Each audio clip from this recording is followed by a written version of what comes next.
St. George and the Dragon. In the year 280, in a town in Cappadocia, was born that great soldier and champion of the oppressed whom we call St. George. His parents were Christians, and by them, and especially by his mother, he was most carefully instructed and trained. When the youth came to the age of 17 years, he took up the profession of arms, and since he was gifted with beauty of person, intelligence, and an exquisite courtesy, he rose rapidly to a considerable military rank. Especially he pleased his imperial master, Diocletian. One day, while the emperor, who was devoted to the worship of Apollo, was consulting at a shrine of that god upon an affair of much importance, from the dark depths of the cavern came forth a voice saying, "The just who are on the earth keep me from telling the truth. By them the inspiration of the sacred tripod is made a lie." At once the emperor was stricken with consternation and asked who these just people were. "Master," answered one of the priests of Apollo, "they are the Christians." This answer so enraged Diocletian that he rekindled his persecutions.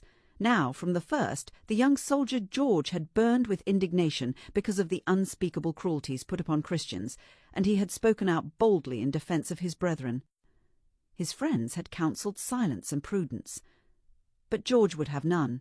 He knew, however, that he might be called upon to suffer at any time, and he hoped to do better work for the world, and to die after braver effort. He therefore distributed his money and his fine apparel among the poor and needy, set free all the slaves he possessed, and went forth upon nightly travel. While pricking one day through the plains of Libya, he came to a certain city called Cyllene, the people of which were bewailing a dire misfortune that had come upon them. An enormous dragon had issued from a marsh neighbouring the town and had devoured all their flocks and herds. Already the monster had taken dwelling near the city walls, and at such distance the people had been able to keep him only by granting him 2 sheep every day for his food and drink. If they had failed in this, he would have come within their walls and poisoned every man, woman, and child with his plague-like breath.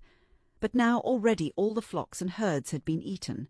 Nothing remained to fill the insatiable maw of the dragon, but the little people of the homes and hearths of all the town. Every day 2 children were now given him. Each child taken was under the age of 15, and was chosen by lot. Thus it happened that every house and every street, and all the public squares echoed with the wailing of unhappy parents, and the cries of the innocents who were soon to be offered. Now it chanced that the king of the city had one daughter, an exceeding fair girl both in mind and body, and after many days of the choosing of lots for the sacrifice, and after many a blooming girl and boy had met an unhappy death, the lot fell to this maiden Cleodelinda. When her father, the king, heard his misfortune, in his despair he offered all the gold in the state treasury, and even half his kingdom, to redeem the maiden. But at this many fathers and mothers who had lost their children murmured greatly, and said, "O king, art thou just? By thy edict thou hast made us desolate, and now, behold, thou wouldst withhold thine own child." Thus the people spake, and speaking they waxed wroth greatly, and so joining together they marched threatening to burn the king in his palace, unless he delivered the maiden to fulfil her lot. To such demands the king perforce submitted, and at last he asked only a delay of 8 days, which he might spend with the lovely girl and bewail her fate. This the people granted. At the end of the time agreed to, the fair victim was led forth. She fell at her father's feet, asking his blessing and protesting she was ready to die for her people. Then, amid tears and lamentations, she was led to the walls and put without. The gates were shut and barred against her. She walked towards the dwelling of the dragon, slowly and painfully, for the road was strewn with the bones of her playmates, and she wept as she went on her way. It was this very morning that George, courageously seeking to help the weak, and strong to serve the truth, was passing by in his nightly journeying. He saw stretched before him the noisome path, and, moved to see so beautiful a maiden in tears, he checked his charger and asked her why she wept. The whole pitiful story she recounted, to which the valiant one answered, "Fear not, I will deliver you." "O noble youth," cried the fair victim, "tarry not here, lest you perish with me. Fly, I beseech you." "God forbid that I should fly," said George in answer. "I will lift my hand against this loathly thing, and I will deliver you through the power that lives in all true followers of Christ." At that moment the dragon was seen coming forth from his lair, half flying and half crawling towards them. "Fly, I beseech you, brave knight," cried the fair girl, trembling. "Leave me here to die." But George answered not. Rather he put spurs to his horse, and calling upon his lord, rushed towards the monster, and after a terrible and prolonged combat, pinned the mighty hulk to the earth with his lance. Then he called to the maiden to bring him her girdle. With this he bound the dragon fast, and gave the end of the girdle into her hand, and the subdued monster crawled after them like a dog. Walking in this way they approached the city. All the onlooking people were stricken with terror, but George called out to them, saying, "Fear nothing. Only believe in Christ, through whose help I have conquered this adversary, and live in accord with his teachings, and I will destroy him before your eyes." So the king and the people believed, and such a life they endeavoured to live. Then St. George slew the dragon and cut off his head, and the king gave great treasure to the knight. But all the rewards George distributed among the sick and necessitous, and kept nothing for himself, and then he went further on his way of helpfulness. About this time the Emperor Diocletian issued an edict which was published the length and breadth of his empire.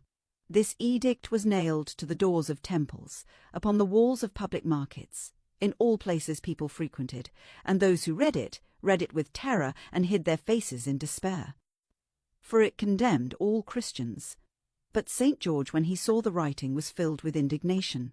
That spirit and courage which comes to all of us from communion with the eternal powers heartened and strengthened him, and he tore down the unhappy utterance and trampled it under foot. Thus prepared for death, George approached the emperor.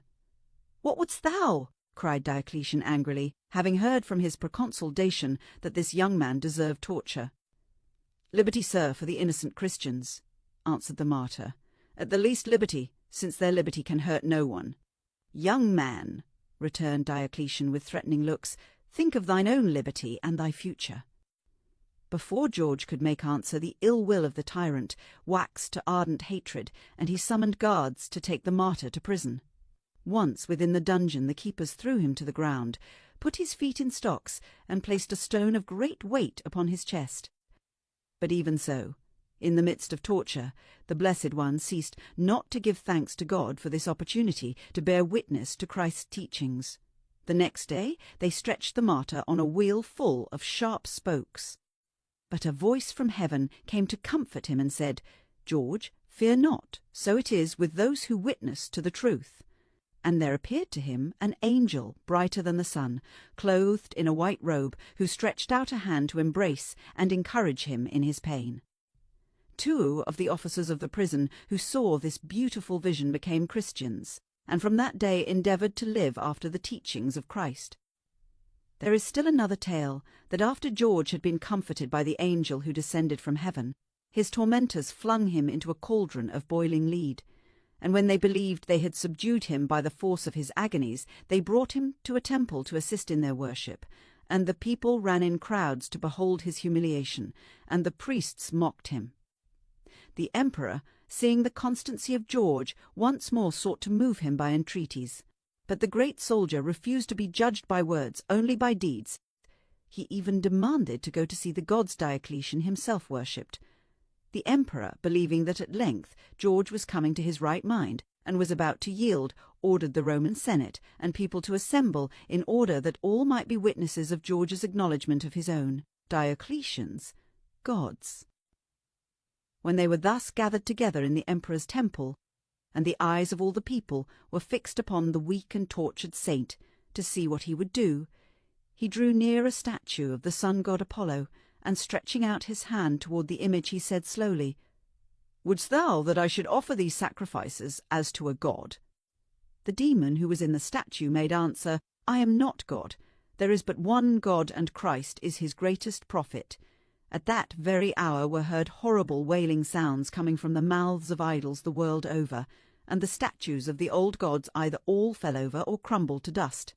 One account says that St. George knelt down and prayed, and thunder and lightning from heaven fell upon the idols and destroyed them.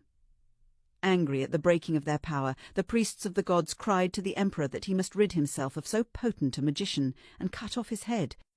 The priests also incited the people to lay hands on the martyr, So it was commanded that George, the Christian knight, should be beheaded.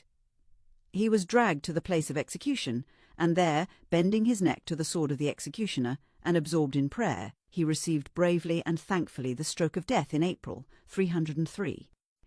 So stands St. George ever before the youth of the world, one of the champions of Christendom, a model of courage, a brave interceder for the oppressed, an example of pure, firm, and enduring doing for others, a true soldier of Christ.